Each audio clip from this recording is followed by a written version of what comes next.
Hi everybody. தினமும் English ப்ரோக்ராமுடைய இன்னைக்கு tips என்னன்னு பார்க்கலாம். நம்ம சில சமயம் அட்ரஸ் சொல்கிறப்ப என்ன சொல்லுவோம் அப்படின்னா, எங்கள் வீட்டுக்கு தொட்ட மாதிரி ஒரு பார்க் இருக்குது, அந்த பார்க் கிட்ட வந்து வெயிட் பண்ணுங்க அப்படின்னு சொல்லுவோம்.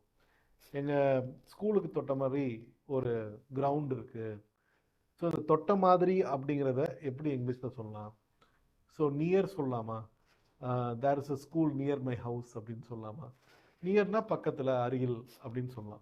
தொட்ட மாதிரி அப்படிங்கிறதுக்கு எக்ஸாக்டான இங்கிலீஷ் வேர்டு என்ன அப்படின்னு ஒருத்தர் கேட்டாங்க. எக்ஸாக்டான இங்கிலீஷ் வேர்டுன்னு எடுத்துட்டோம்னா அட்ஜசன்ட் டு.